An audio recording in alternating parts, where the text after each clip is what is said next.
Hello, my dear students. Welcome back to chemistry class. Today, let us continue the lesson. Is matter around us pure? Are you remembering which are the topics we discussed in this lesson? Let us revise once. We have learned what are pure substances, what are mixtures, two types of mixtures, homogeneous and heterogeneous mixtures. Then, what is a solution and its properties? Then what is meant by concentration of a solution, saturated and unsaturated solutions, and solubility. Then we learn what is a suspension and its properties. Then what is a colloid and its properties and examples. And we also learn different types of colloids with examples. Then we learn the comparison of solution, colloid and suspension. Next, we have to cover in this lesson the methods of separation of the components of a mixture. So, the following are the methods we are going to cover in this lesson. Evaporation, centrifugation, separation of the components using separating funnel, then sublimation, chromatography, distillation, fractional distillation, and crystallization. So we are going to learn the separation of colored component or dye from blue or black ink using the method of evaporation. Then we are going to learn the separation of cream from milk using the technique of centrifugation. Then how to separate a mixture of two immiscible liquids using the separating funnel. Then how to separate a mixture of salt and ammonium chloride using the method of sublimation. Separation of dyes in a black ink using chromatography, and how to separate a mixture of two miscible liquids using the method of distillation, and separation of different gases from air using the technique of fractional distillation. Then how to obtain pure copper sulfate from an impure sample using the method of crystallization.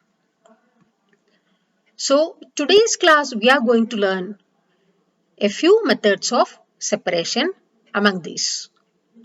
Let us see one by one. First one, separation of colored component or dye from blue or black ink. So, we are using the method of evaporation to separate this. Let us perform an activity to understand this. So, here we have taken a beaker half filled with water. A watch glass is kept on the mouth of the beaker. A few drops of ink is put on this watch glass and start heating the beaker. What we can see here? We can see the evaporation. Evaporation is taking place from the watch glass.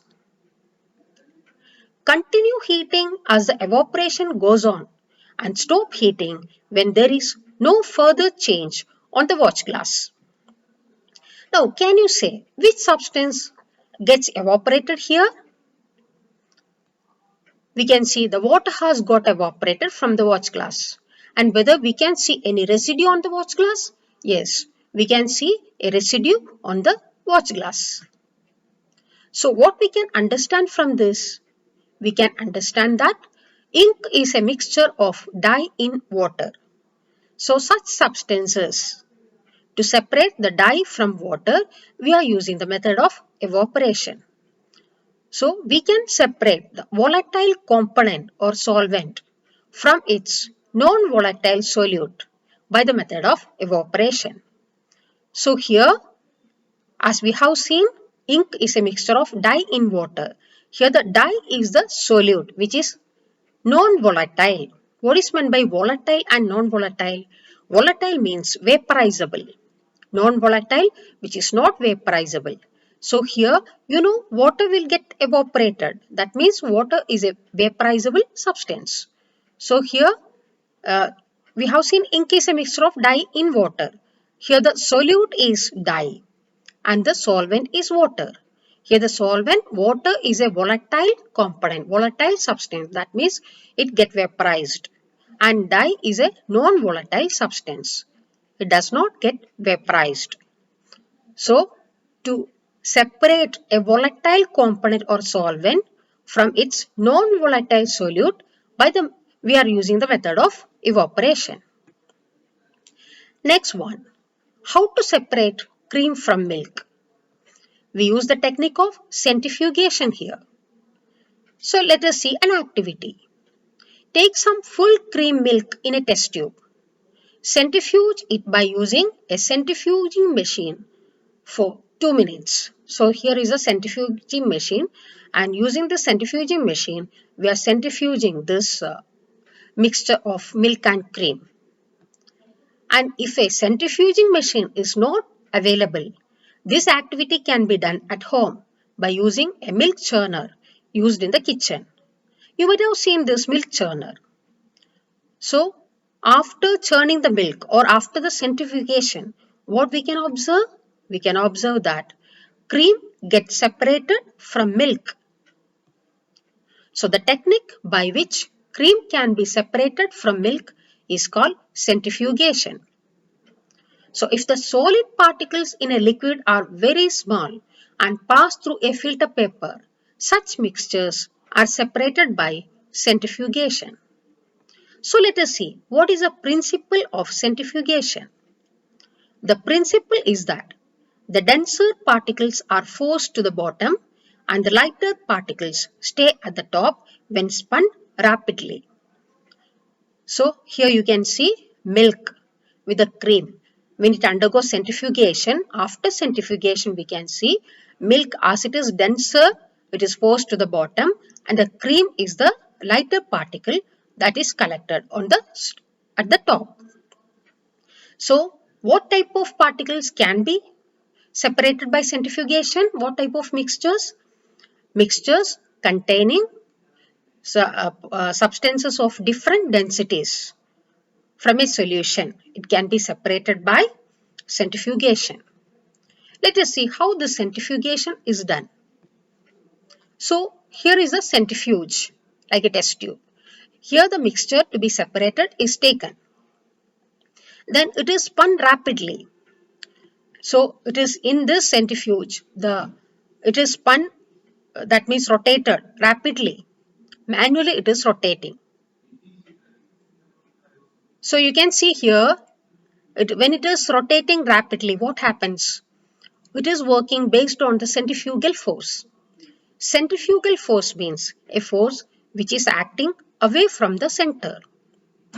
So the heavier particle are experiencing more centrifugal force than the lighter particles. So here the milk is heavier than the cream. So milk which is having more density are forced to the bottom of the centrifuge or the test tube, and cream is collected at the top. So we can see here milk is forced to the bottom and cream is collected at the top. So we can see this is a centrifuging machine which is using electricity it works. So here are the centrifuge have kept here, and it is when it is switched on, it spin or rotate rapidly. So the same technique is used here also. The milk as it is heavier or having more density, that is forced to the bottom, and the cream is collected on the top at the top. So same way the cream got separated from the milk. So what is meant by centrifugation? What type of particles can be separated using this? The particles of different densities from a solution can be separated using the technique of centrifugation. So what is the principle behind centrifugation? The principle is that when the mixture is spun rapidly, the denser particles are forced to the bottom, or heavier particles are forced to the bottom, and the lighter particles are collected or stayed at the top. Now let us see what are the applications of centrifugation. So a centrifugation method is used in diagnostic laboratories for blood and urine tests. So what is meant by diagnosis? Finding out the diseases. You might have experienced sometimes when you go to the doctor when you are not feeling well. Sometimes the doctor cannot find out what disease you got. So they will prescribe for blood test. So when you get the blood report, you can see the test report. You can see the percentage of different components in the blood. So how they are separating these different components using the method of centrifugation. Next, it is used in dairies, milk dairies and home to separate butter from curd. So this is the centrifuging machine used in the milk dairies. Next, one more application. It is used in washing machines to squeeze out water from wet clothes. So you might have seen this after washing the clothes in washing machines, it get dried. How it is possible? So you can see it is fast, very fast, it is spinning or rotating. So you can see the clothes are kept in a drum with perforated drum. That means perforated walls. Perforated means many holes you can see here. So when the wet clothes are rotated rapidly, what happens? The water from the clothes are removed and the clothes get dried. So what are the applications of centrifugation? It is used in diagnostic laboratories for blood and urine tests, and it is also used in milk dairies and home to separate butter from curd.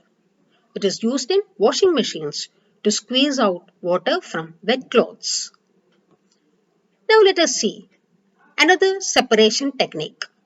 Separation of mixture of two immiscible liquids.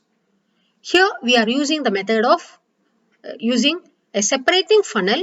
We are separating the components of a mixture of two immiscible liquids. What is meant by immiscible liquids? Immiscible means which is not mixed together. Can you say any example of immiscible liquids? Yes, water and oil are two immiscible liquids. So let us see how the kerosene oil is separated from water using a separating funnel. So here is a separating funnel. Let us perform an activity to separate this kerosene oil from water. So what we are doing here? Pour the mixture of kerosene oil and water in a separating funnel. Let it stand undisturbed for some time so that the separate layers of oil and water are formed. You can see, as you know very well, oil is lighter than water, or oil is having less density than water.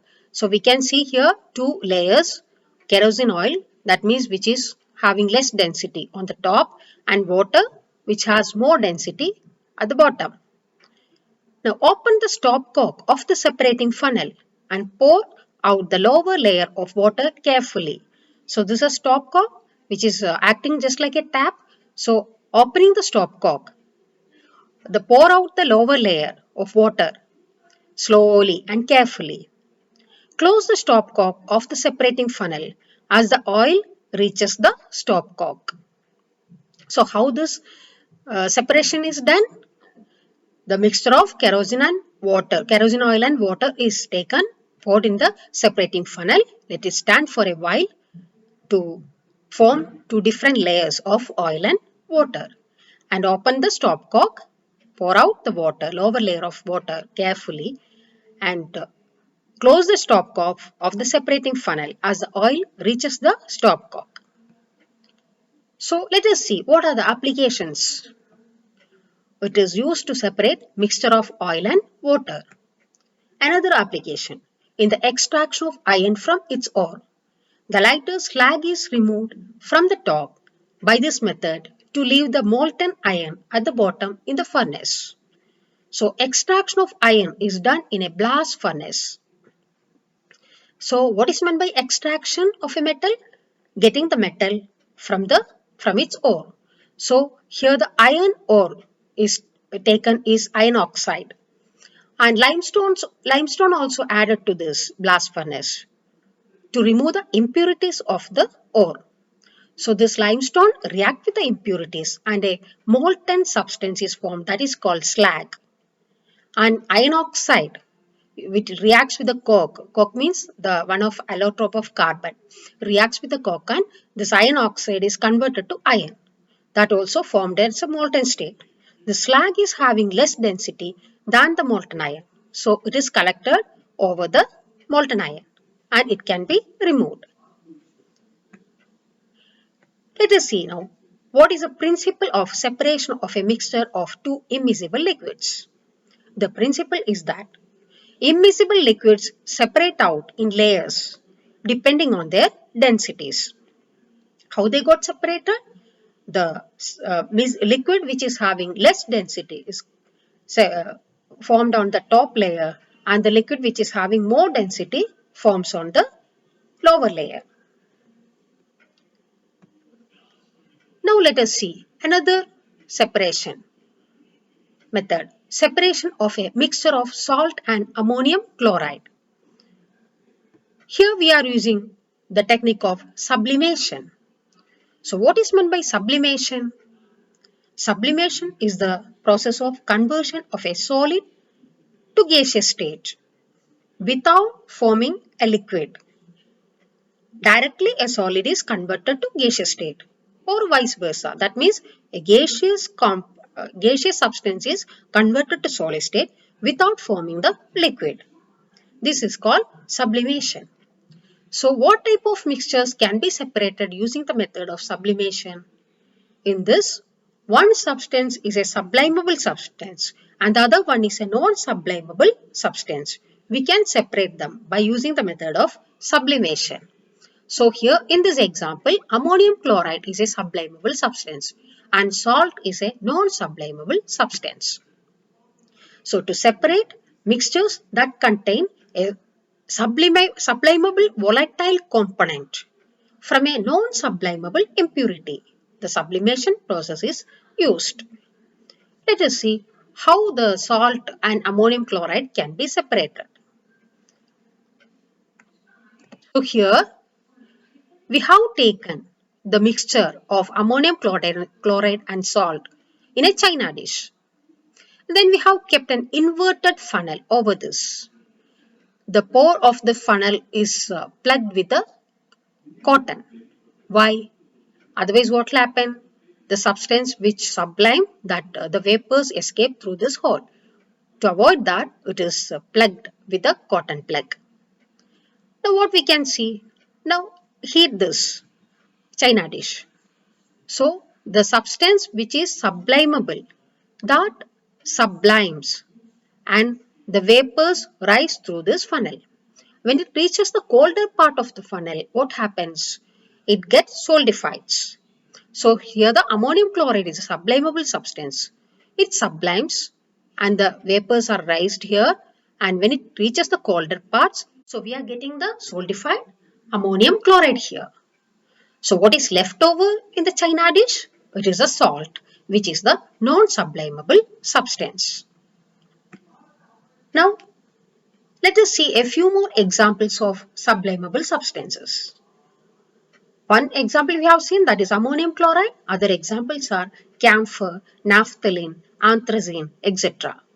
So to separate salt from camphor, also we are doing the same technique.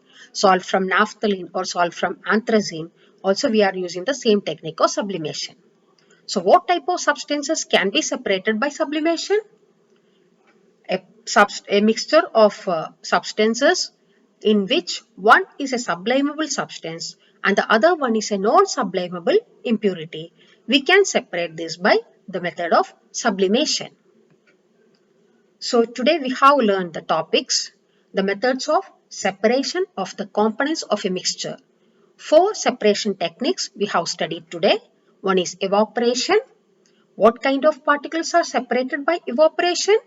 It is used to separate a volatile component or solvent from its non-volatile solute. We are using the method of evaporation. We have learned the examples how to separate colored component or dye from blue or black ink. Next one, centrifugation. For what we are using the centrifugation? To separate particles of different densities from a solution. So we have taken the example how to separate cream from milk. Next, we learned how to separate the mixtures using a separating funnel. So what kind of mixtures are separated by using the separating funnel? It is used to separate a mixture of two immiscible liquids. So example for this, we have taken how to separate kerosene oil from water. Next we have learned sublimation, another method of separation of mixtures. It is used to separate mixtures that contains a sublimable volatile component from a non-sublimable impurity. Here we have taken the example of separation of a mixture of salt and ammonium chloride. Hope you understood today's class. Thank you, children.